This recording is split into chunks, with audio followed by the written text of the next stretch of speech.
The humble microwave. A mainstay in every modern household.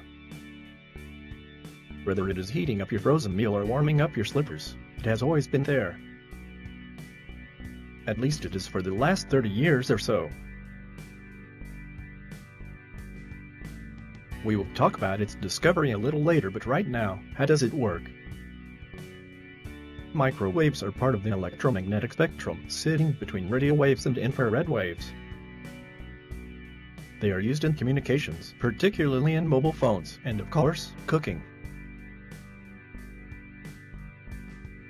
So let's try an experiment to find the wavelength of these waves. Trial 1. Cheese on the rotating plate. This is a plate of cheese slices. This is those cheese slices spinning in the microwave.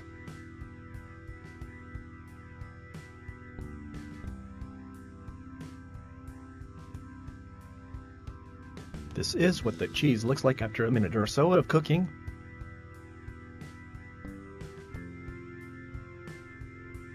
What is going on?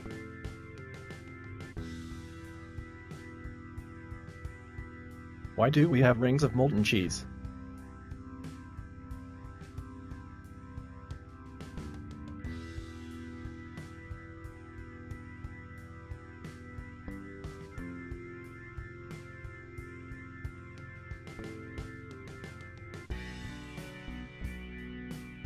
Trial 2.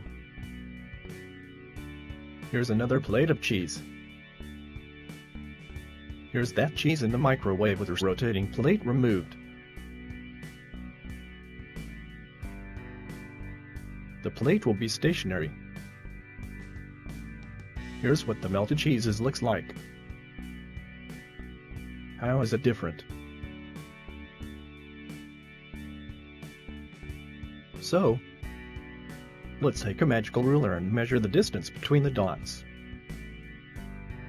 Each hot spot in the cheese is about 6 centimeters apart from each other. So, in a microwave there are hot spots about 6 centimeters apart from each other. If we think of waves, then these hot spots are nodes. In this example, the node is where the microwave interacts with the food. Each node represents half the wavelength.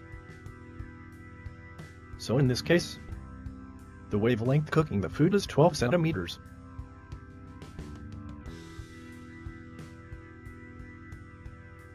In the example here, the slinky starts off a little randomly, but very quickly the middle of the wave forms a node. If you look carefully, you will see that the midpoint of the wave effectively stands still. It forms a standing wave, where parts of the wave appear to stand still. These nodes of the standing wave are the hot points within the microwave. This is why the microwave is a moving turntable, to ensure different parts of the food are exposed to the microwaves.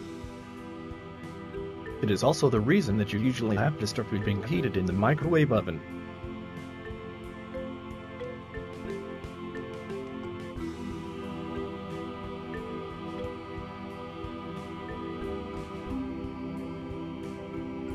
Here's flatbread.